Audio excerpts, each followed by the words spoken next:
Well, let's bring in Moorad Choudhry. He's an economist and the author of The Principles of Banking. Let's talk about the administration's record on the economy. Thanks so much for joining us, Moorad. So Trump is blaming this data of the US's economy shrinking on the so-called overhang left by his predecessor. He's insisting the downturn has nothing to do with his tariffs. Do you buy it? It would be difficult to conclude that the economic downturn, or indeed the fall in the stock market this year, is completely unconnected with any aspect of his economic policy.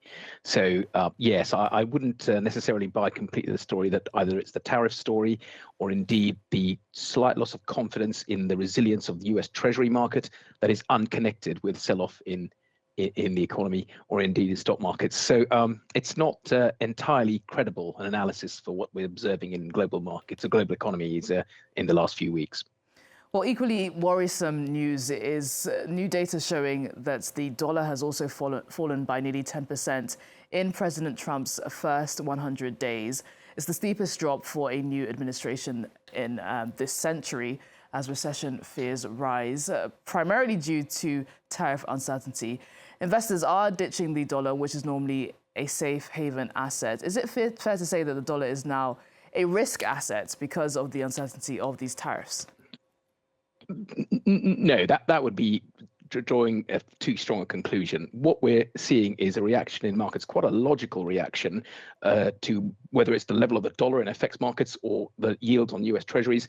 It's a natural reaction to the uncertainty that has come about through economic policies that would appear to be not necessarily completely coherent. So if an investor, and whether it's an institutional investor or a bank or a private investor, was considering what is a risk-free asset since the Second World War, it's been US Treasuries and the US dollar. If we think, well, hold on a minute, economic policies that could cause lots of considerable harm to the US economy, it would be natural to expect that the US dollar would lose some of its luster as a risk-free asset. So I wouldn't conclude that it's in any particular danger at the moment. But if we were to continue down this path, then we would have to look, the markets, investors generally, would have to look at alternatives. Unfortunately, no real alternative presents itself immediately. The euro could be, if the Eurozone economy addresses certain structural issues concerning its operation. But at the moment, there is no immediate replacement for the US dollar as a reserve currency or as US Treasuries as risk-free assets. So I wouldn't consider dollar as a risk asset for the time being. But at the same time, if making a generalization, I would suggest that one stays short duration for the time being and does look to diversify.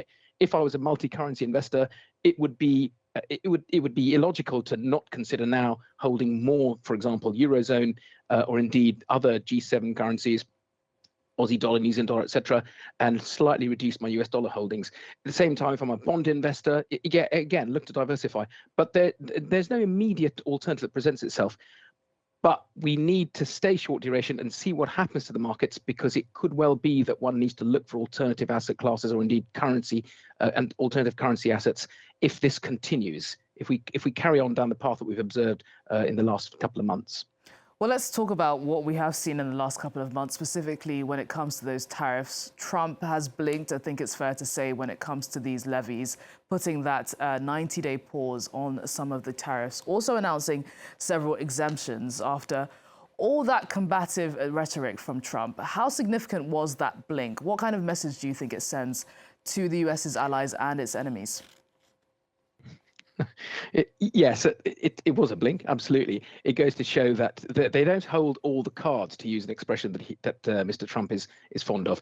The U.S., the sovereign authority, the government, doesn't hold all the cards in this, if we're going to call it a contest. It's unfortunate that certain individuals are viewing this as a contest, but they don't hold the cards. They don't hold all the cards. It is possible when elements of the administration see that there can be negative impact of current policies, it's certainly to be expected that they will row back from what we've observed, whether it's tariff levels, individual country tariff levels, unwinding some aspects of that. We've already seen exemptions that the administration had levied on certain parts of imports into the US. That is in response to what they saw was a clear negative impact on the US economy because of the response of other countries that were impacted by tariffs. So this is why I was suggesting everyone stays shorter duration and looks to diversify out of US dollar, because for the time being, with this kind of economic policy making, we don't know to what extent turnarounds or change of policy will take place, how soon they'll happen, to what extent tariffs will be unwound or the levels lowered. It's really difficult. I wouldn't like to predict it. So I know it's a cliche, but at the moment we can expect continual uncertainty for the time being, for the rest of this year at least. I wouldn't like to predict where we're going to be, because as you've just mentioned, when we see a turnaround, we see tariffs raised and then lowered again, we see exemptions placed, we see certain countries are being targeted compared to others. It's difficult to determine the coherence in this overall coherence in this policy. So when that's the case, we're unable to predict where we might be, say, by year end or indeed by administration end. And in that respect, it's, one needs to be very cautious and be as risk averse as possible, unless one was a very long dated investor. I mean, if I was looking to unwind assets in 30 years' time, possibly I could be a bit more relaxed, because the US economy ultimately will still always be very large and will represent a large aspect of risk-free assets or lower risk investor space. So if I was a very long dated investor, maybe I would be a little bit more relaxed. But if I'm a short and medium dated investor, then definitely I would want to be a little bit more risk averse for the time being. We just don't know where economic policy making is going to go, precisely for the reasons you've just mentioned, the blinks, the turnarounds, the exemptions. It's difficult to determine where we're going to go. Well, we'll have to see what's the next few months hold. Moorad, thank you so much for joining us on the program. It's good to get your insight today.